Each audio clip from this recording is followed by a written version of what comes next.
It started with a cry in the woods. But what the horse found changed everything. The sun dipped slowly behind the hills, casting a golden hue across the quiet farmland. The air carried the scent of freshly cut hay mixed with damp earth, and the breeze moved gently through the trees, making their leaves whisper like they remembered stories too old to be told aloud. Everything about the scene felt still, peaceful, like time itself had chosen to pause. Standing at the edge of the stable was Apollo, a figure so striking he could have stepped out of a legend. His coat, black as midnight and shimmering like polished stone, caught the fading light with quiet majesty. His mane, thick and wavy, moved softly in the breeze, but it was his eyes that made people stop. Deep and dark like the ocean at night, those eyes held something unusual, something thoughtful. He watched the world not like an animal, but like a silent observer, as though he understood more than he could ever express. Across the field, Eleanor made her way along the fence line, a hammer in one hand, her braid bouncing lightly against her back with each step. At 25, she was the heartbeat of this land, strong, determined, and grounded in a way that made the earth itself seem steadier when she walked. Her face was smudged with the dust of the day's work, but there was a calm light in her eyes that never faded. She glanced up and spotted Apollo standing still, his gaze locked toward the woods that bordered the farm. It wasn't strange for him to be attentive, but this wasn't normal. He wasn't grazing, he wasn't resting, he was listening, watching, waiting. She set the hammer down and walked toward him, her boots crunching softly against the dirt. "What's caught you, old boy?" she asked, reaching up to stroke his neck. His muscles were tight under her hand. He didn't flinch, didn't even glance at her. His eyes remained fixed on the tree line, unblinking, unreadable. She smiled faintly and slipped an apple from her apron, holding it out in her palm. "It's probably just a bird or a rabbit pretending to be important," she said with a quiet laugh. Apollo took the apple with a slow bite, but his focus never shifted from the woods, not even for a second. Eleanor's smile faded just a little. She knew this horse better than anyone. He had been with her through the worst storms, through winters when the wind howled like wolves, and summers when the earth cracked from heat. He never spooked, never startled. When he stared like this, when he went still, it meant something. He wasn't just reacting to a noise. He was sensing something, something deeper. Her hand paused on his mane, and for the first time all day, she felt a strange unease crawl across her skin. She glanced toward the forest, the trees now fading into silhouettes as the light disappeared. There was nothing there. No sound, no movement, just that heavy, stretching silence. Still, she couldn't shake the feeling that something had shifted. Something quiet and invisible, like a breath held too long. She patted Apollo's neck once more and whispered, "Let me know if it's more than a rabbit," before turning back toward the house. She didn't see him flick his ears again, or the way his body remained tense, motionless, like a soldier standing guard. And she didn't know, not yet, that everything she understood about her life was about to change before the night was over. The evening deepened as the sky shifted from soft lavender to a heavy indigo, wrapping the farm in quiet that felt heavier than usual.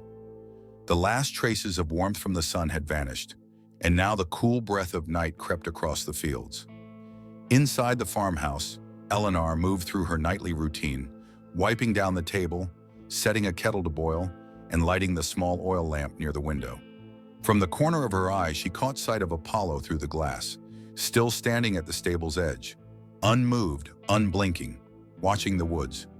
For a moment she paused, frowning slightly. He had been like that for too long. It wasn't like him to stay so still. But she shook off the feeling and closed the curtain, convincing herself he'd settle soon, as he always did. Outside, Apollo remained as if carved from the very night itself. His ears twitched toward every distant sound, and his nostrils flared with the breeze, picking up something faint, something that didn't belong. The trees whispered in the wind, but beneath that rustling was something else, something his instincts refused to ignore. It was faint, distant, barely a sound at all. A cry, fragile, trembling, stretched thin by the distance, and swallowed by the woods. But he heard it. More importantly, he understood it. It wasn't a fox or a rabbit or some restless owl in the brush. It was human, young, helpless. And in that moment, something deep within him stirred, something older than training or memory. It was instinct, pure and undeniable. He moved with precision, slipping silently out of the stable. There was no whinny, no stomping of hooves to alert Eleanor. Whatever this was, he had already decided it was something he needed to face alone. The night air pressed against his body, cool and thick with silence. Step by step, he crossed the yard and entered the forest without hesitation. The branches brushed his sides, the shadows gathered tightly around him, but he moved forward with purpose. The sound came again, this time clearer. It was closer now, though still weak. The forest seemed to part for him as he moved deeper, leaves crunching softly beneath his hooves. The moonlight only occasionally slipping between the thick canopy above. The cry grew louder as he pressed on, leading him through a narrow path of brambles and hanging branches. Each stride was calculated and calm, as if he knew exactly where he was going. Then through the darkness, a clearing opened ahead. A small circle of moonlight tucked between the trees. In the center, old and sagging from moisture, sat a cardboard box. Apollo approached, lowering his head. Inside, wrapped in a thin, tattered blanket, was a baby, small, pale, and shaking. The child let out another weak cry, but Apollo didn't move. He stood over the box, breathing slowly, his breath curling into the cool night air. The warmth of his exhale drifted across the baby's face like a quiet promise of safety. There was no fear in his eyes, no confusion, only calm. He stayed there for several moments, simply watching, as if confirming that the child was alive and not a ghost of the night. Finally, he lifted his head. He turned toward the direction of the farm with quiet determination. He knew where to go, and he knew who would help. Without delay, he began his journey back through the trees, steady and silent, carrying with him not just the knowledge of what he had found, but the urgency of a call that needed to be answered. The stillness of the farmhouse seemed to thicken with each passing minute, the wooden beams creaking softly as the night settled deeper into the land. Inside, Alanna sat near the window with a half-empty mug of tea cradled in her hands, her thoughts distant. She had changed into her nightshirt, her boots resting by the door, the long day finally behind her. But despite the warmth of the room and the quiet hum of routine, something didn't feel right. She hadn't heard Apollo return to the stable. There were no soft hoof beats, no gentle snort of breath, or the familiar sound of straw shifting beneath his weight. It was a detail she could have easily dismissed on another night, but tonight it lingered in the back of her mind like a whisper she couldn't quite make out. She stood up slowly and stepped toward the door, intending to glance outside just to be sure, when a sound sliced through the quiet. It was faint but sharp, a high-pitched cry that didn't belong to any animal she knew. Her body froze, the mug slipping slightly in her grasp before she set it down. Then just seconds later, another sound followed. Apollo's neighbor rang through the night, strong and urgent, louder than she had ever heard him before. It wasn't the restless call of a horse unsettled by wind or shadow. It was a demand, a call for her. Without hesitation, Eleanor pulled on her coat and grabbed the flashlight, not even bothering to lace her boots. She stepped out into the cold, the sharp air biting at her cheeks as her eyes scanned the darkened yard. There he was, standing near the edge of the clearing, his body tense, pacing in short, restless circles. When he saw her, he let out another forceful sound and turned toward the forest, pausing just long enough to ensure she was following. Her heart pounded as she crossed the field, her breath leaving her in visible clouds, each step crunching over brittle grass. Apollo didn't wait long.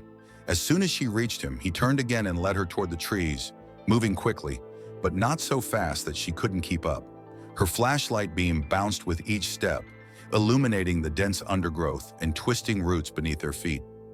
As they entered the woods, the familiar path she'd walked many times before suddenly felt unfamiliar, almost foreign. The trees loomed taller, the silence grew heavier, and the shadows clung more tightly to the forest floor. Every sound seemed sharper, the snap of a twig, the rustle of branches, but the cry she had heard moments ago did not repeat. Still, Apollo pressed forward with purpose, his movements steady, ears flicking and head turning slightly now and then, as though he were following something she couldn't see. Eleanor said nothing. She only followed, the cold now forgotten, replaced by a growing sense of urgency she couldn't explain. The deeper they went, the more the forest changed, becoming not just dark, but old, like it was holding something it had no intention of letting go. Then the path opened, revealing a small clearing that hadn't been there the last time she'd walked this way. Her breath caught as the flashlight's beam fell on a damp, sagging cardboard box, resting in the center of the clearing. For a moment, she didn't understand what she was seeing. Then the cry came again, soft, weak, and full of desperation. Her legs moved on instinct, and she dropped to her knees beside the box, shining the light inside. There, wrapped in a fraying blanket, was a baby, no more than a few months old, its tiny hands trembling in the cold, its skin pale and lips faintly blue. The child let out another soft cry, barely more than a breath. Eleanor felt her chest tighten as she reached in and lifted the baby carefully into her arms. The infant was freezing, its body limp from exhaustion and exposure, and she immediately wrapped her coat around it, pressing it against her chest to share her warmth. Behind her, Apollo stood silently, still and alert, his eyes locked on the child as though confirming that this was what he had been trying to say all along. Eleanor didn't speak, didn't ask why or how. In that moment, she understood only one thing. Someone had left a child to die in the middle of the forest, and Apollo had found them in time, and now it was up to her to keep that child alive. Eleanor's arms trembled, not from the cold, but from the weight of what she now carried against her chest. The baby's body was feather-light, yet it felt impossibly heavy, as if it bore the gravity of something far greater than its size. The child whimpered softly, its breath shallow and irregular, but it was alive, and that was enough to push her forward. She turned to Apollo, who hadn't moved from the edge of the clearing. His eyes met hers, calm but intense, and in them she saw a quiet urgency that spoke louder than words. She rose to her feet slowly, cradling the baby closer, and without needing to say anything, began to follow him. Apollo took the lead once more, guiding her gently through the forest path as though he had memorized every branch and root. The way he moved was deliberate, careful, never once letting her fall behind, his ears twitching at every small sound that surrounded them. The journey back to the farmhouse felt longer than it had on the way in, perhaps because the silence had changed. It was no longer the hush of an untouched night. It was the silence that follows a discovery, a quiet that lets the mind race with questions too large to answer. Who could have done this? Why leave a baby out here, hidden in the cold, tucked inside a box like a thing to be discarded? Eleanor's heart ached with every step. She didn't know the answers, but she knew she couldn't dwell on them now. The child's tiny fingers gripped weakly at the fabric of her coat, and the occasional shudder of its breath reminded her that every second mattered. Her flashlight cast shaky shadows on the trees as they emerged from the woods, the farmhouse glowing faintly ahead like a promise of safety. Inside, the warmth of the room hit her like a wave. She kicked the door shut behind her and rushed to the couch, clearing it with one arm while gently settling the baby down with the other. The child whimpered but didn't cry again. Eleanor quickly pulled a soft blanket from the backrest and wrapped it tightly around the baby's fragile body. Her hands worked with frantic purpose as she moved to the kitchen, fumbling through cabinets until she found an old hot water bottle. She filled it from the kettle still warm on the stove and tucked it beside the baby's feet. Then she stood back for a moment, hands braced on the table, just watching. The child had stopped shaking. The color in its cheeks had yet to return, but it was breathing easier now, slower, deeper. Apollo appeared in the doorway, his body blocking the cold draft from outside. His presence wasn't loud or imposing, it was steady, grounding. He watched silently as Eleanor crouched beside the couch again, adjusting the blanket, whispering soft reassurances the baby couldn't understand. For the first time in what felt like hours, she allowed herself to exhale. The crisis, at least for the moment, had passed. She looked at Apollo and offered a tired smile. "If it weren't for you," she began, but her voice broke, so she didn't finish the sentence. She didn't need to. He knew. She sat down on the floor beside the couch, leaning back against the wall, her eyes fixed on the child who now slept beneath the flickering light of the lamp. In that quiet, in that stillness, something inside her shifted. She had found the baby, yes, but it was Apollo who had heard the call, Apollo who had led the way. And whatever came next, she knew they would face it together. The first light of morning had not yet touched the sky, but Eleanor was already moving. Sleep had never come. Instead, she had spent the night watching over the infant, listening to the faint rise and fall of its breath, and glancing often toward the window where Apollo stood outside like a statue, unmoved since their return. The farmhouse was quiet, save for the ticking of the old wall clock and the soft creak of floorboards under her bare feet. She had warmed milk, changed the child into a dry cloth she had cut from an old flannel shirt, and placed it into a wicker basket lined with towels. Still, her hands trembled with the weight of everything that had happened. She needed help, not just supplies or advice. She needed someone who could take one look at this situation and tell her she wasn't losing her mind. She walked over to the telephone on the wall and picked up the receiver with a shaking hand. There was only one person she could call: Edward, the local sheriff, and her father's old friend. As soon as he answered, she could barely hold herself together. Her voice cracked as she explained what happened, every detail tumbling out in a quiet storm of disbelief. A baby, abandoned in the forest. Apollo had found it. She didn't know what to do. Edward didn't waste time. He simply said he was coming and hung up. It was barely 20 minutes later when headlights cut across the driveway and the sound of a truck engine rumbled into the stillness.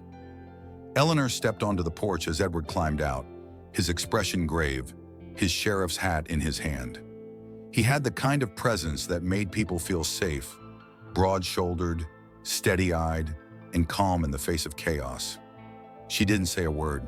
She just opened the door wider and let him inside. The baby was asleep in the basket, the color slowly returning to its face, and Edward knelt beside it in silence for a moment. He didn't ask the usual questions, not right away. He studied the child, then glanced toward Eleanor, who stood with her arms folded tightly, exhaustion etched into her face. Finally, he spoke, his voice low. "Where exactly did you find it?"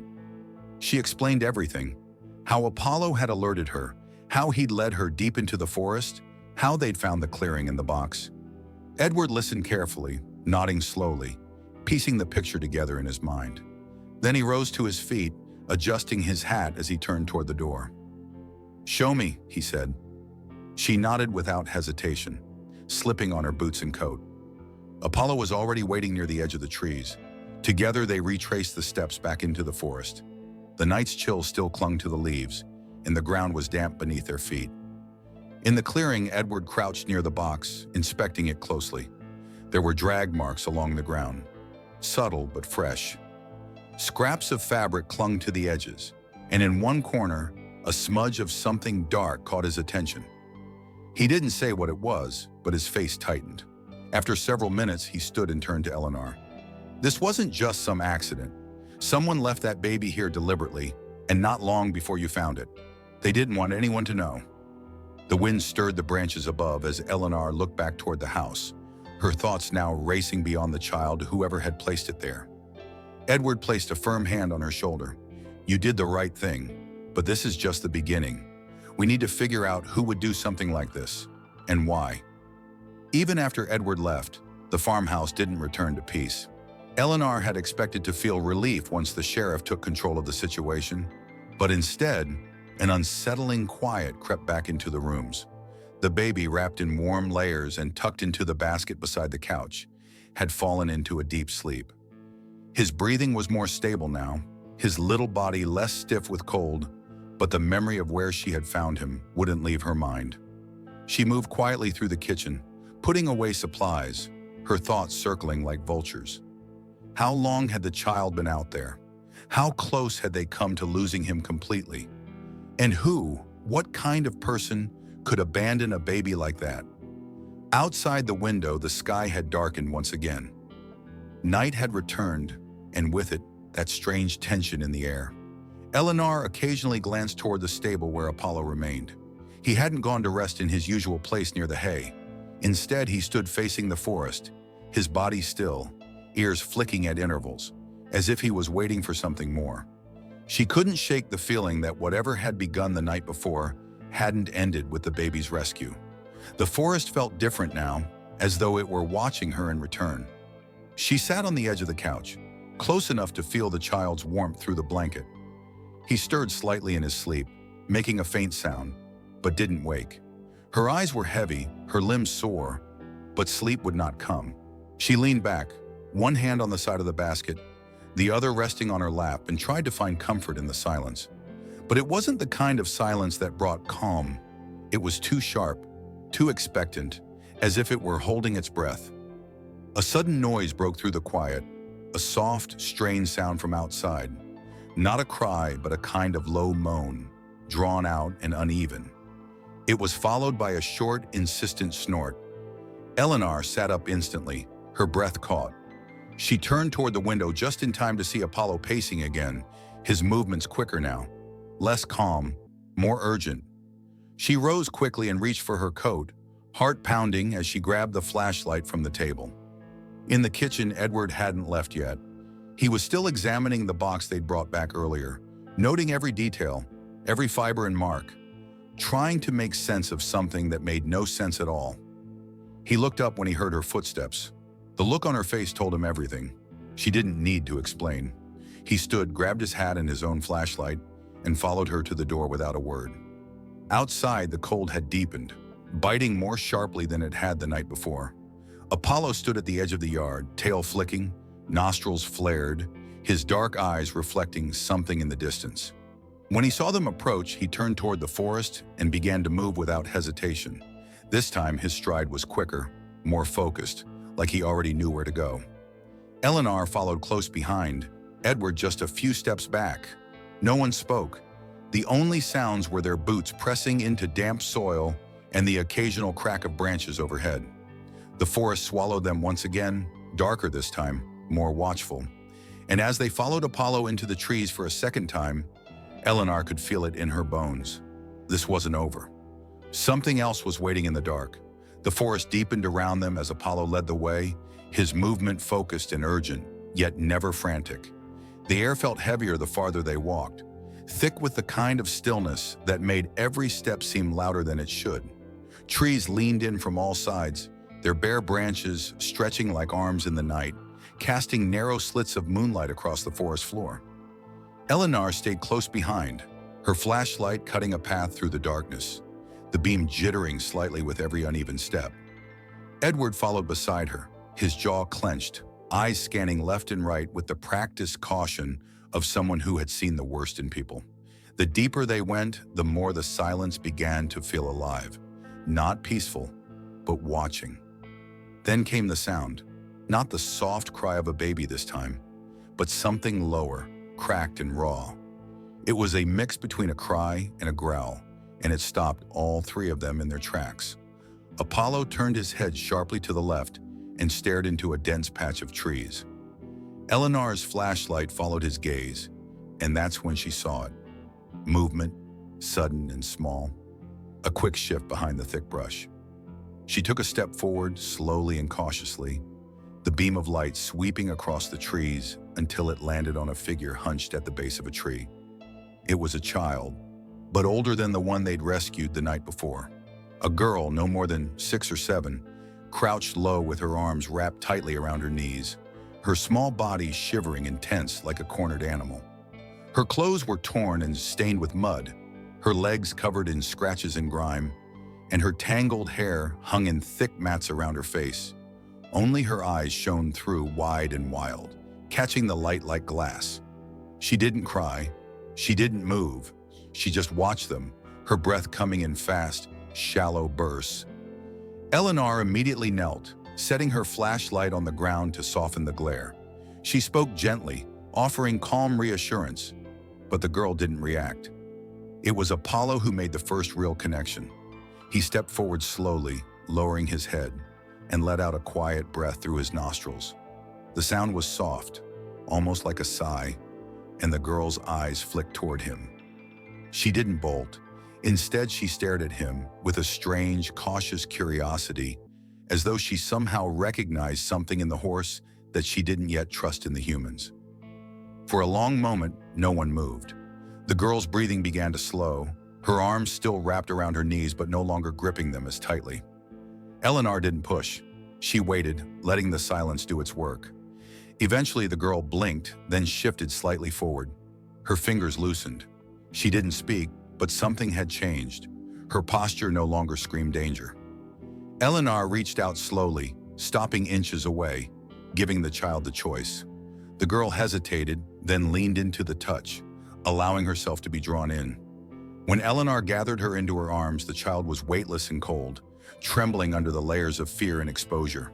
Apollo stood nearby, his head bowed low as if shielding them from the dark. Edward remained alert, flashlight now turned outward, watching the trees for anything more. No one spoke. They didn't need to. In the quiet of that hidden clearing, it was understood. They hadn't just found another lost child. They had uncovered another unanswered question, another layer to a mystery that was far from over. They returned to the farmhouse in silence, the cold pressing tighter as the wind picked up and the sky remained starless overhead. Eleanor carried the girl close to her chest, her thin body still stiff with tension and her face buried in the crook of Eleanor's shoulder. The child hadn't spoken a word during the walk back, nor made a sound beyond a few dry, quiet breaths. When they reached the porch, Apollo lingered just outside the door, eyes still trained on the woods, as though his work for the night wasn't quite finished. Inside, Eleanor gently laid the girl beside the baby, who still slept peacefully in the basket on the couch. For a moment, the girl simply looked at the infant, her gaze curious, almost protective, but her body remained drawn inward. Edward stood near the door, arms crossed, his thoughts clearly racing behind his stoic expression. He watched both children with growing concern, the pieces of the puzzle beginning to form a shape he didn't like. Two abandoned children in less than 24 hours, left deep in the woods with no explanation. It wasn't coincidence, it was a message, or worse, a pattern. Eleanor fetched warm water and a clean cloth to gently wipe the girl's face and hands, speaking in a low, comforting tone even though the child didn't respond. She didn't flinch, but she didn't relax either. It was the kind of stillness born not from calm, but from survival, like her body had learned how to disappear in plain sight. As Eleanor worked, she noticed something odd on the girl's wrist, just beneath the layer of grime, a faint mark like a faded bruise or perhaps ink, shaped vaguely like a half circle or crescent. It wasn't natural, and it didn't look like an accident. She leaned closer, brushing the dirt away gently, revealing that it wasn't just one mark, but a pair, symmetrically placed, almost like a symbol. Her stomach tightened. She didn't say anything aloud, not yet. Edward noticed her expression, though, and stepped closer. His brow furrowed as he looked at the child's wrist, and then at the silent girl who now started quietly at the baby beside her. He nodded slightly, a signal that he had seen it too, but neither of them had the words for what it meant just yet.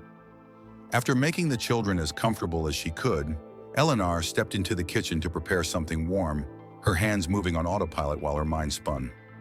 Edward followed, lowering his voice as he stood beside her near the stove. "There's no way this is random," he said firmly, his tone edged with concern. "First a baby, now this girl. Both abandoned, both hidden deep in the woods, and neither one making a sound unless someone hears them by chance. That's not neglect. That's deliberate." Eleanor didn't answer immediately. She stared down at the pot as the water began to steam, her fingers trembling just slightly. "What kind of person does something like that?" she finally whispered. "And why here?" Edward leaned against the counter, glancing toward the living room where the children rested. "I don't know yet," he said, "but we need to find out, and fast.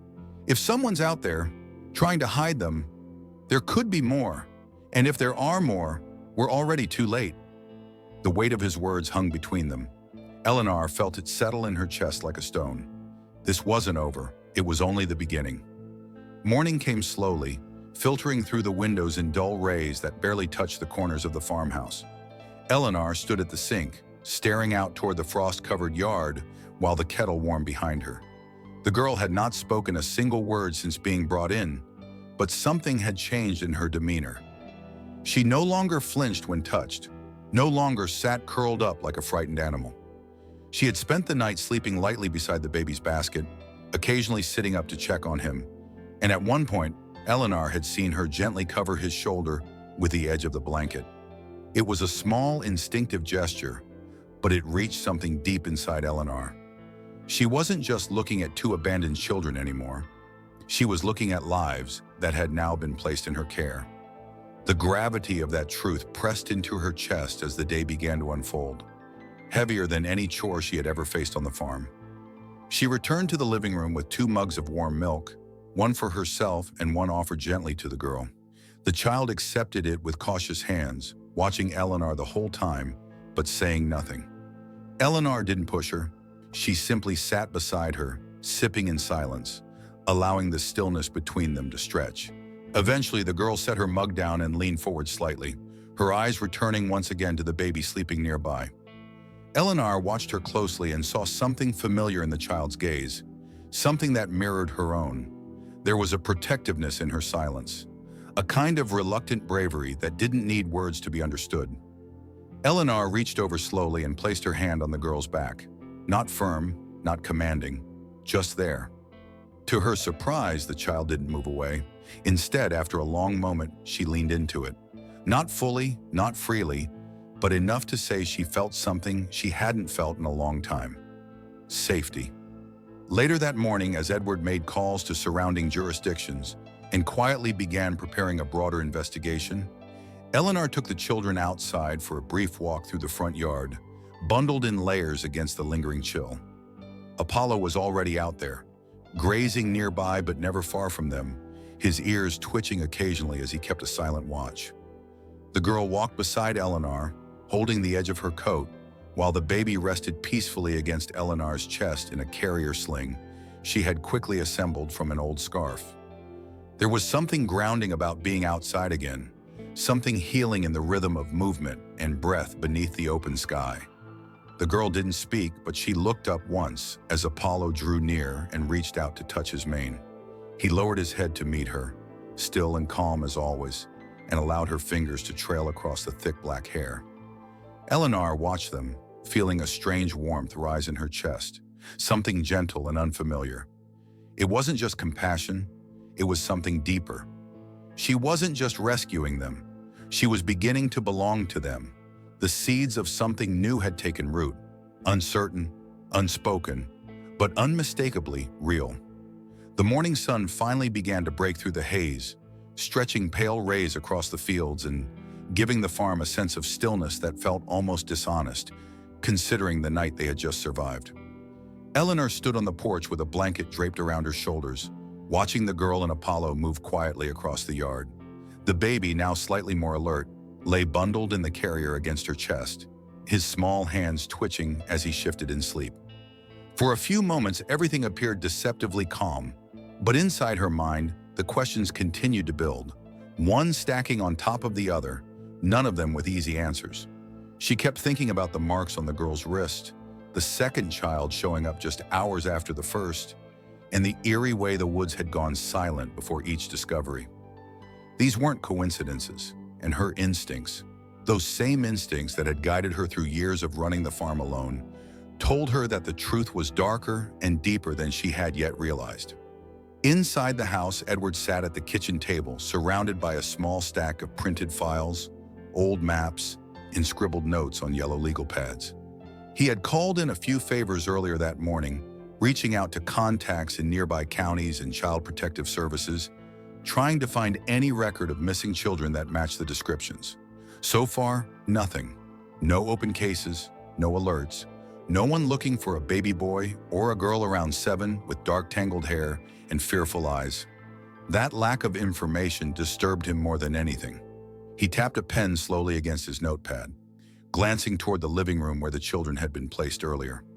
Both were asleep now, the baby nestled safely in a lined basket near the couch, and the girl curled up in a wool blanket nearby, her breathing soft and steady. Edward leaned back in his chair and exhaled through his nose, the weight of the unknown pressing heavily against his thoughts. Someone had left them out there deliberately. That much was clear. The only real question now was why. Later that afternoon, Eleanor returned inside and sat across from Edward at the table. Her hands were wrapped around a chipped ceramic mug, and her face was tired but steady. "I can't stop thinking about that mark on her wrist," she said quietly. "It wasn't a bruise. It looked intentional, like someone put it there on purpose." Edward nodded, rubbing the back of his neck. "I saw it too. I've already sent a description to one of the analysts I trust. If it's a symbol, it might be tied to something bigger, an organization, maybe a group." Eleanor's eyes narrowed. "You think this is a trafficking situation?"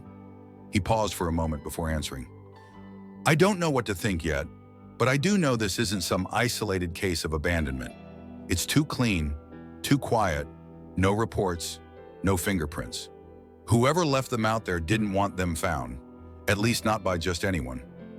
The room fell into a heavy silence. Eleanor looked down at her mug, then back toward the hallway where the children rested. "Well," she said finally, "they're here now. And whoever left them out there, whatever reason they had, they don't get to take them back. Not without going through me first." The sun was beginning to dip again, casting long golden lines across the dirt road as Eleanor and Edward returned to the edge of the forest. Apollo had begun acting restless shortly after noon, pacing back and forth along the fence line, occasionally snorting or turning his ears sharply toward the woods. It was the same behavior he'd shown before both children were found. Eleanor trusted him completely now, more than she trusted the stillness of daylight. When he began to pace with that same deep focus, she knew something was off again. They didn't wait. She and Edward grabbed their coats, flashlights, and set out on foot, following Apollo as he moved briskly toward a path they hadn't taken before. The air felt different in that direction, cooler, more brittle, with an eerie quiet that settled beneath the usual sounds of wind and branches. Apollo led them with purpose, occasionally glancing back to make sure they were still behind him. It didn't feel like wandering. It felt like a pursuit. They came to a spot near a bend in the path, where the trees grew denser and the light barely touched the ground. Apollo stopped and snorted, lowering his head toward the base of a tree. That's when they saw the second box, tipped on its side, damp and partly crushed. Unlike the first, this one was empty, but nearby the earth was disturbed. Edward crouched down and used the flashlight to inspect the ground. There were footprints, 2 sets, one large, one small, adult and child. They looked recent, still sharp in the soil. Drag marks trailed behind them as though something had been pulled and then abandoned. The box itself was stained inside, and its edges were lined with thin scratch marks as if something, or someone, had tried to get out. Edward's face hardened as he stood, brushing his hand off on his coat. Eleanor remained frozen for a moment, staring at the scene with growing dread. "Do you think it's another one?" she asked, her voice low. "Or one that didn't make it?" Edward didn't answer right away. Instead, he followed the trail a few feet farther into the trees before stopping. He turned back, eyes darker than she'd seen them in years. "This wasn't random," he said. "They were being left here, moved, maybe even hidden. But whoever brought them wasn't alone, and they may still be out here." The idea chilled her more than the wind. They stood in silence for another minute, the woods pressing in around them like a secret that refused to stay buried. Eleanor looked down at the crushed box, then toward the fading trail. If Apollo hadn't led them here, they never would have seen it. How many more signs were out there? How many more children might have been dragged through the woods unseen? She felt something harden inside her, a resolve she didn't know she had until this moment. This wasn't just about protecting 2 children anymore. This was about uncovering the whole truth, no matter how deep it went. As they turned back toward the farmhouse, Apollo walking closely at their side, Eleanor made a silent vow that she wouldn't rest until she knew what had happened and who was behind it. If you're still listening and this story's pulling you in, take a moment now to like, comment, and subscribe for more. These true-to-heart stories deserve to be heard, and your support helps them reach those who need them most. Back at the farmhouse, the evening had settled into a hush, the kind that felt unnatural after the weight of what they had seen. Edward sat in the kitchen again, reviewing the photos he had taken of the second box, while Eleanor moved quietly around the room, tidying with no real intention of cleaning. Her mind wasn't on the dishes or the countertop, It was stuck in the woods, circling around the image of those footprints and the way the box had been dragged. She kept picturing the girl lying in the forest, how her eyes had locked onto Apollo's as if recognizing something only he could understand. And now another box, empty, damaged, stained, marked a place where someone else had been, someone who might not have been found. Edward finally broke the silence, his voice low and deliberate. "We need to start thinking bigger. This isn't just two children. This is a system. Someone is moving kids, hiding them, or worse." Eleanor didn't answer right away. She set a clean mug down harder than she meant to, the soft clink of ceramic against wood echoing louder than expected. She turned slowly, arms folded over her chest, her expression sharper now. "But why here?" she asked, not rhetorically, but like a demand. "Why this land? This forest? They didn't just get lost and wander in. Someone brought them, left them where they thought no one would find them. So why us?" Edward leaned back in his chair, staring past her as if the answer were painted on the wall. "Because it's isolated," he said finally. "Because it's rural, quiet, and people mind their own business. There aren't many places left like that, and maybe they thought no one would be watching." Eleanor's eyes narrowed. "But someone was." She nodded toward the window where Apollo stood again near the stable, still as stone, his dark eyes scanning the tree line. "He was." Edward followed her gaze and allowed himself the briefest nod of agreement. "That horse," he muttered, "he's got more sense than half the department." Eleanor's chest tightened with both pride and unease. As comforting as Apollo's instincts were, they were only useful if she kept listening, and there was no telling what else he might sense before this was over. Later that night, after Edward had gone to make formal reports and call in additional support, Eleanor sat alone on the couch with both children nearby. The baby slept soundly in the basket, cheeks pink with warmth, while the girl lay quietly under a blanket, her eyes half open but unfocused, as if her body was present, but her mind still wandered in the woods. Eleanor gently reached over and adjusted the blanket over the child's shoulders. The girl didn't move, but Eleanor noticed the smallest shift, a breath that deepened, a hand that curled around the edge of the fabric. It wasn't a thank you. It wasn't even recognition. But it was something. The farmhouse was silent except for the gentle ticking of the clock and the occasional creak of the wooden beams above. Eleanor leaned back and stared at the ceiling, exhaustion pulling at her limbs. But her thoughts were sharper than ever. She didn't know what was coming, but she knew it wasn't over. And she knew one more thing. If Apollo paced again, if the woods stirred again, if anything else moved in that silence, she would be ready. Because now, this wasn't just about who the children were or where they came from. It was about who they had become to her and what she would do to protect them. The morning brought with it a strange stillness, one that wasn't heavy like before, but tentative, as if the air itself were waiting for something to shift. Eleanor moved through her routine carefully, making breakfast in silence, checking on the children, and peeking out at the stable where Apollo stood just outside, his usual spot near the porch now permanently claimed. The girl sat at the small table, wrapped in a flannel blanket, her hair brushed and braided, her eyes following every movement in the room. She hadn't said a word since they'd found her, but her silence no longer seemed rooted in fear. It felt more like calculation, like she was trying to decide whether or not she belonged here. Eleanor set a plate in front of her and offered a warm smile, saying nothing more than, "Here you go," before sitting beside her. The girl looked at the food, then at Eleanor, and finally picked up the fork. It wasn't much, just eggs and toast, but she ate slowly, deliberately, as though every bite were a test of her surroundings. Edward arrived shortly after, and his presence didn't startle her the way it once might have. He offered a small nod, removed his hat, and stepped into the kitchen. Eleanor updated him quietly, not much having changed overnight. No leads, no alerts, no missing person matches. But just as Edward was about to shift the conversation back to theories and footprints, the girl suddenly spoke. The sound of her voice was thin and hoarse, as if it hadn't been used in weeks, but it was unmistakable. One word, "Mama." It wasn't loud, and it wasn't addressed to anyone in particular. But the moment it left her lips, both adults froze. Eleanor turned to her gently, cautious not to scare her off again. "Your mama?" she asked softly. The girl looked down, pushing her toast around with her fork, and then whispered another word, this one heavier. "Fire." Edward's eyes locked with Eleanor's across the table.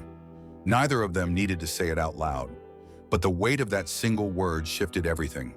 There had been something before the woods, a moment, a trauma, possibly a tragedy, and now they had their first clue that the girl remembered it. Eleanor reached across the table slowly and placed her hand over the girl's. The child didn't pull away. She didn't say anything else either, but her breathing grew more relaxed, her shoulders less tense. It wasn't a story, but it was a beginning. Edward made a quiet note in his pad and stood. "I'll start checking incidents. Fires, reports, anything in the last few weeks," he said, his voice low. "We might be able to place her now." Eleanor nodded but kept her focus on the girl. "We're not rushing her," she said quietly. "If she remembers, she'll tell us, but only if she knows she's safe." Edward agreed and stepped outside to make calls, leaving Eleanor alone with the children again. She didn't speak, didn't press further. Instead, she just sat with them, present and steady. The baby stirred beside her, cooing softly in his sleep, and the girl's eyes flicked toward him before returning to her plate. Eleanor watched the two of them and felt a new layer of connection settle over her. These weren't just children she had found. They were survivors of something deeper, something that was only beginning to reveal itself. And now, with a single word, the girl had opened a door that none of them could ignore. Over the next 2 days, the mood inside the farmhouse began to shift from tension to quiet familiarity. The girl, still cautious and reserved, started following Eleanor from room to room, never too close, but never far behind either. She seemed to feel safest when Apollo was nearby and often sat on the porch steps while he stood close beside her, his presence offering a kind of comfort that words couldn't provide. She hadn't spoken again since the morning she whispered, "Mama," and "fire," but her silence no longer felt like fear. It had turned into observation, absorbing everything, watching the way Eleanor moved, how gently she handled the baby, how she spoke to Edward when he came by, and how she never once raised her voice. There was trust forming, not fully built, but beginning to take shape like something fragile pressed between two warm hands. The baby, meanwhile, had grown more responsive, making soft sounds and opening his eyes for longer stretches, especially when the girl was near. She often sat beside him without being asked, reaching into the basket to adjust his blanket, brushing a hand lightly against his cheek when he stirred. Eleanor watched all of this quietly, allowing the routine to form naturally. She didn't try to push the girl into conversation or force affection. She simply made space, room at the table, room on the porch, room in her own heart. Edward noticed it too. During one of his late afternoon check-ins, he stood near the window and watched the girl walking slowly across the yard, Apollo trailing behind her like a sentinel. "It's like he's adopted her," he said with a small smile. Eleanor didn't look up from the pot she was stirring. "She adopted him first," she replied, and the truth of it hung in the air between them. Edward updated her on his search. There had been a fire, 3 counties over, in a small, isolated house near the edge of state land. No one had reported children missing, but the property had been marked as a suspected safe house in an ongoing trafficking investigation. The fire had been ruled suspicious. No bodies were found. No arrests were made. Eleanor didn't say anything. She just nodded, absorbing the news like another weight placed gently onto the pile already resting on her shoulders. It didn't confirm anything, but it was close. Too close to be ignored. Later that evening, while the children played near the barn and Apollo dozed nearby, Eleanor sat on the porch with a cup of tea and let the cool breeze roll across her skin. The girl picked up a stick and started drawing shapes in the dirt. Circles, lines, and eventually what looked like a rough version of the same symbol that had been faintly inked on her wrist. Eleanor didn't interrupt. She just watched, filing the moment away in her mind. Eventually the girl stood, walked over to Apollo and reached for his mane. He lowered his head and allowed her to run her fingers through it, and to Eleanor's surprise, She began twisting the hair gently into a loose braid. It wasn't perfect, but it was deliberate, and it felt like a message. Eleanor stepped down from the porch and joined them, kneeling beside her. The girl didn't flinch. Instead, she looked up at her, not smiling but not afraid. There was recognition there. And without saying a word, Eleanor understood. They weren't just guests anymore. They belonged to each other now, bound not by blood, but by something quieter and stronger. A new kind of family was forming, piece by piece in the most unexpected place. The calm that had settled over the farm during the past couple of days was broken just after midnight. The wind outside had picked up, rustling through the trees in sharp gusts, making the wooden siding of the farmhouse creak with a warning that felt too intentional to ignore. Eleanor stirred on the couch, not fully asleep, her senses half awake out of habit. Something felt wrong. She sat up slowly, blinking against the dim lamplight still glowing in the corner of the room. The baby remained asleep in the basket beside her, and the girl was curled up just a few feet away, unmoving but breathing steadily. Eleanor didn't know what had awakened her until she heard the soft, strained sound of a low neigh. Not loud but persistent. She stood immediately, pulled her coat from the chair, and moved to the window. Outside, she saw Apollo pacing, not in his usual steady rhythm, but fast, tight circles, his head jerking toward the woods repeatedly. His body language was clear. Something was near, something that didn't belong. She opened the door quietly, stepped out into the night, and followed the horse across the yard, flashlight in hand but turned off for now. She didn't need the beam yet. The moonlight was enough to show Apollo's unease, the way his muscles tensed with each step, the way he froze and sniffed the air, then resumed his anxious pacing. Eleanor reached his side and placed a hand on his neck. He didn't flinch, but he didn't relax either. His gaze remained locked on the far edge of the property where the trees grew dense and the shadows clung thicker than usual. Eleanor turned the flashlight on, directing the beam toward the tree line, but saw nothing. No movement, no animal eyes reflecting back. Just stillness, heavy and untrustworthy. For a moment she considered calling Edward, but she didn't want to pull him from sleep over a suspicion. Still, Apollo had never reacted like this without reason. She trusted him more than she trusted the silence. She stood there for a few more minutes, watching, waiting, her grip tight around the flashlight. Eventually, Apollo let out one more soft sound, half a sigh, half a warning, and began to calm, but he didn't return to the stable. Instead, he remained just outside the porch, placing himself directly between the house and the woods, like a living barrier. Back inside, Eleanor secured every window and locked the doors, double-checking each one before settling back onto the couch, her coat still on. She didn't try to sleep again. Instead, she sat upright, eyes trained on the door, listening to the wind and the occasional creak of old wood. It wasn't just fear that kept her awake.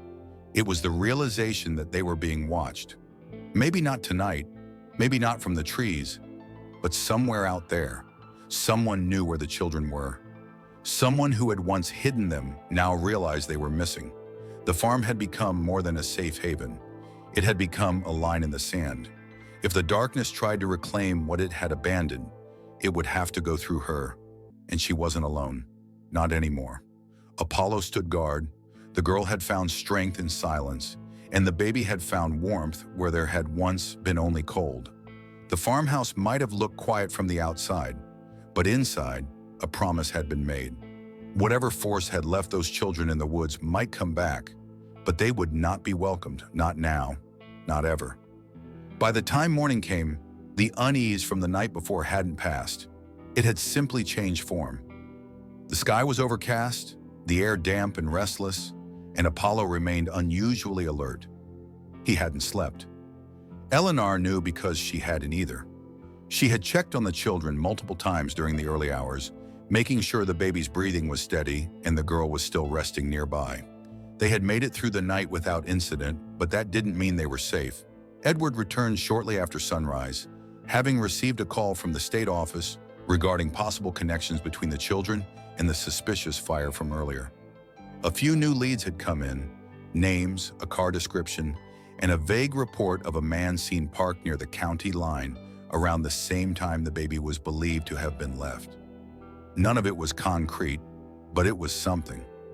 Eleanor told him about Apollo's behavior the night before, and his expression darkened. He didn't speak right away. He just nodded slowly and said, "We'll take another walk today, just to be sure." That afternoon, Eleanor, Edward, and Apollo retraced the perimeter of the farm, walking the long path that bordered the dense woods. It was a quiet patrol, the baby safely inside with the girl watching from the window, and the breeze dragging loose leaves across the ground like whispers. Halfway through their loop, Apollo suddenly stopped. His ears pushed forward, his body stiffened, and his gaze locked into the woods again. Eleanor followed his line of sight and felt her stomach turn. There, half shielded by the trees, barely visible, was a figure, tall, hunched, wearing a dark coat, unmoving. She could make out no features, only the unmistakable shape of a man standing just beyond the edge of the property, watching them. She froze. Edward saw it too. Without hesitation, he stepped in front of Eleanor and raised his voice with command. "Hey, you're there!" The figure didn't move. Not at first. Then slowly it turned and walked deeper into the forest, disappearing behind a curtain of trees. Edward pulled out his radio and called it in, his tone clipped and precise. "We've got eyes on someone lurking near the Patterson line, possibly linked to the case, requesting immediate patrol sweep in Quadrant 7. When he turned back to Eleanor, his face was set like stone. That wasn't a hiker. They returned to the house more alert than ever. Eleanor stayed near the children, arms folded, eyes constantly scanning the windows. Apollo stood outside the porch like a statue, his presence heavier now, as though he too had seen something more than just a man. Edward stayed for the rest of the day, checking every entry point, reinforcing locks, and walking the perimeter twice more. He didn't say much, but Eleanor knew the look in his eyes. He was preparing for something. That night, once the children had fallen asleep and the house was quiet again, Eleanor sat near the front door, a flashlight beside her, and a kettle quietly steaming in the kitchen. She didn't know who the man in the woods was or what he wanted, but she no longer believed this was just about two lost children. There was intent behind all of it, every drop-off, every silence, every symbol. She looked at Apollo through the window.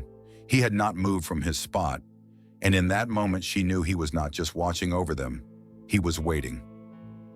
The next morning arrived with a new kind of urgency.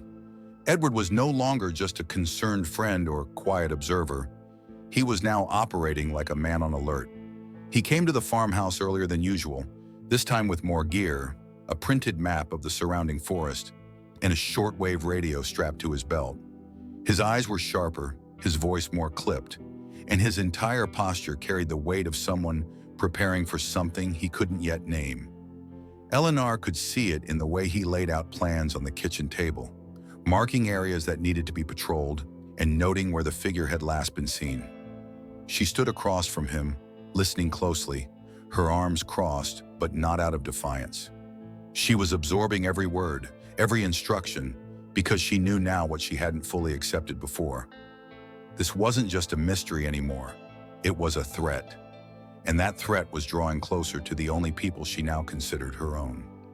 Edward explained that he had already requested additional state patrol support to monitor nearby roads and rural entrances. He was coordinating with another sheriff from the neighboring county who had seen something similar the year before. Two children found under strange circumstances, no ID, no follow-up leads, and then silence. There had been symbols involved there too, although they had never been deciphered. Now those patterns were starting to line up. The mark on the girl's wrist wasn't just a coincidence, it was part of something broader, something intentional. Eleanor kept glancing toward the children as Edward spoke. The baby lay sleeping in the makeshift crib near the window, and the girl sat beside him, holding one of the small toys Eleanor had carved years ago during long, quiet winters. She watched the two of them and felt the same protective pull rise inside her, stronger than before. When Edward paused, she stepped forward and placed both hands flat on the table. "I don't care what this is," she said, her voice steady. "You do what you have to, but if anyone tries to come near them again, they'll have to get through me." Edward gave a small nod of respect and moved to the door to begin the perimeter sweep. Eleanor stayed behind, watching the window, her nerves raw but her heart unwavering. She no longer felt like someone reacting to chaos. She was now someone preparing to stand in front of it. As the day wore on, she reinforced the locks, rechecked all the flashlight batteries, and made sure the emergency radio Edward had brought was working. Outside, Apollo remained close, his movements minimal, but his eyes scanning constantly. The girl followed Eleanor as she moved from room to room, asking nothing, saying nothing, but always watching. And then, near dusk, she walked up behind Eleanor as she stood by the kitchen sink and did something she hadn't done before. She reached out and held Eleanor's hand.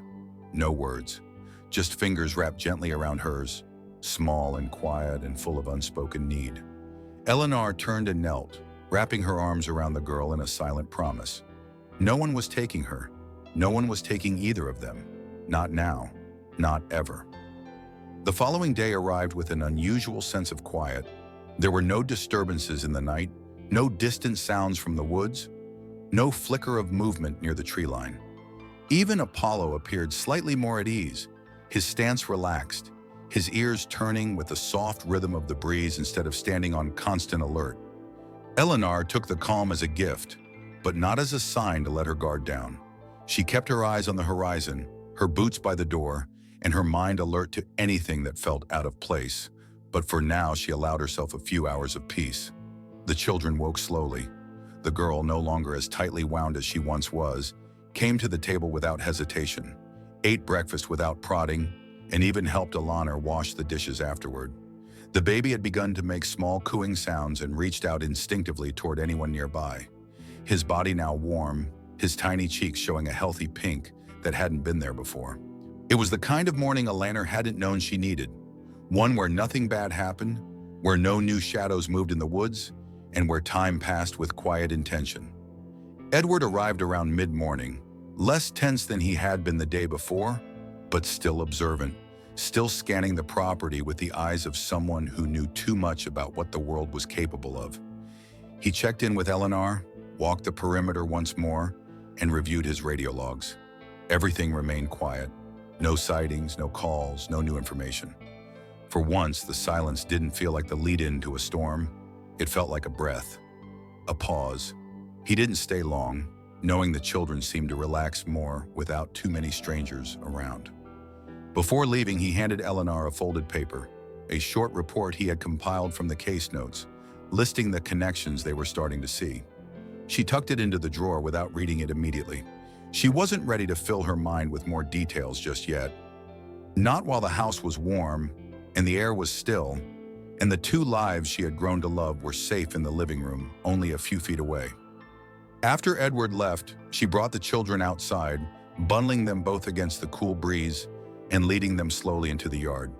They walked together in a quiet line, Eleanor carrying the baby close to her chest, the girl holding her hand, and Apollo trailing beside them like a watchful guardian. The land stretched wide before them, familiar and vast, and for the first time in many days it looked like home again. The girl ran ahead at one point, laughing softly as she chased a gust of wind that carried fallen leaves across the grass. Apollo followed her, nudging gently at her side until she reached up and patted his neck, whispering something only he could hear. Eleanor stood back and watched them, her heart full in a way she hadn't expected. There was something about this moment, this quiet, this lightness, that made the danger they had faced feel distant, even if only briefly. She knew better than to assume the threat had passed. She had seen too much, heard too little. But for now, none of that mattered. Today was a breath, a memory being made, a chapter where no one cried, no one ran, and no one was lost. And in a life that had always been shaped by routine and solitude, this unexpected peace was more than enough. That night, after the children had fallen asleep and the farmhouse had settled into its usual quiet, Eleanor sat alone in the old wooden rocking chair near the window, her eyes drifting between the soft glow of the lantern and the silhouette of Apollo standing calmly just outside. She rocked slowly, not out of habit, but out of a rhythm that seemed to settle her nerves. The events of the past week had begun to catch up with her, not just the exhaustion, but the meaning behind it all. She thought back to the moment she had first brought Apollo home, a young mare then, far too alert and too intelligent for his age. He had chosen her more than she had chosen him. She remembered the way he had stared at her through the paddock fence, unblinking, as if he saw through every layer of fear and doubt she carried. From that day forward, he had never left her side. He had pulled her through hard winters, long droughts, and now, without training, without command, he had found the children, protected them, guided her. He had seen what no one else could have, and in doing so, had changed everything. She stood slowly and stepped outside into the cool air, wrapping her shawl tighter around her shoulders as she crossed the porch. Apollo turned his head as she approached, his eyes reflecting a glint of soft lantern light. She moved to his side and placed a hand gently against his neck, her fingers curling into his mane. "You knew," she whispered, her voice barely audible. "Before I did, before anyone could." He didn't move, didn't respond, but she felt the warmth of his breath and the steady calm of his presence. They stood like that for a long time, listening to the breeze sweep gently across the fields and through the trees that had once hidden so much pain. It wasn't just instinct, she realized.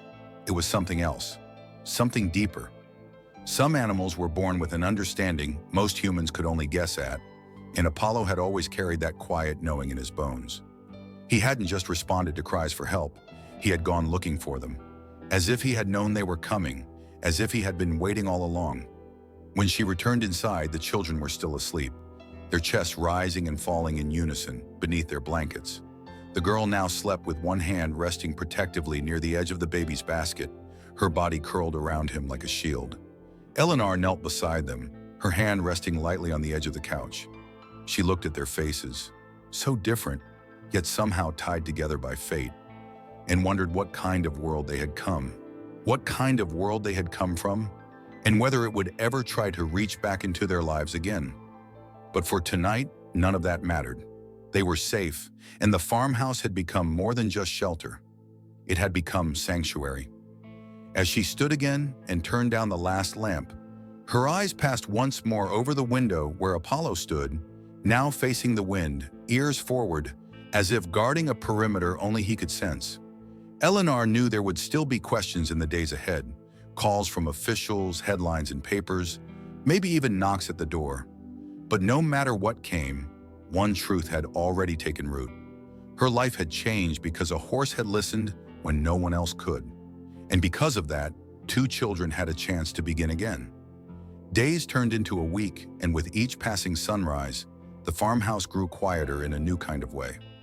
Not the silence of isolation that Eleanor had grown so used to, but the hush of routine, of belonging, of people learning to exist gently together.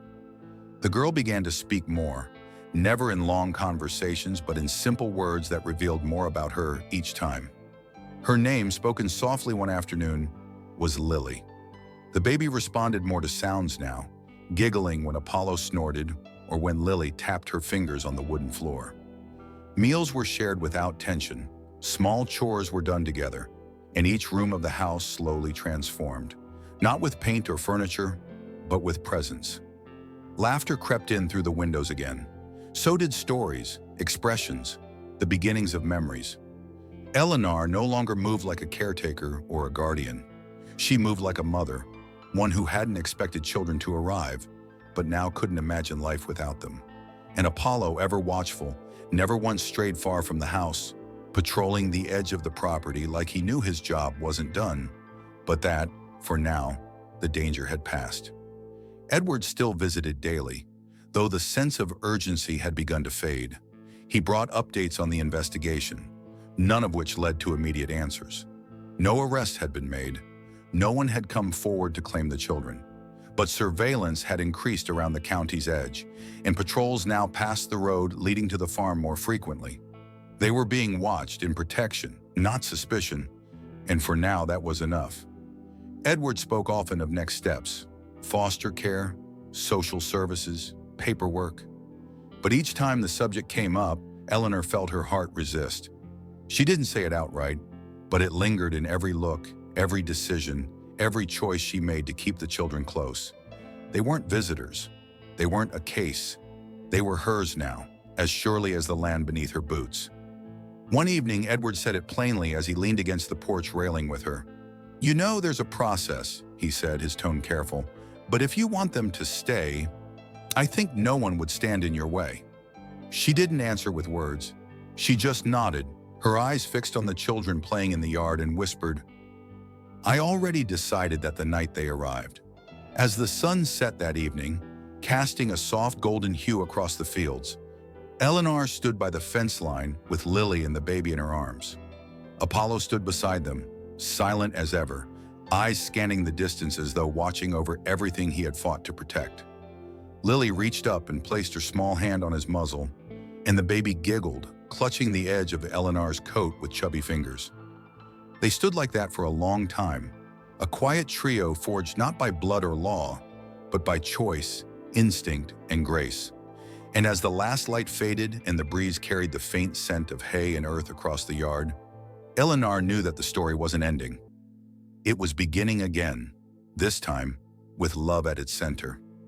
What started as a whisper in the woods had become a home, a promise, a legacy. If you followed this journey and felt the weight of it in your heart, take a moment now to like, comment, and subscribe for more stories that matter. Because sometimes the quietest beginnings lead to the loudest purposes, and every voice, human or not, deserves to be heard.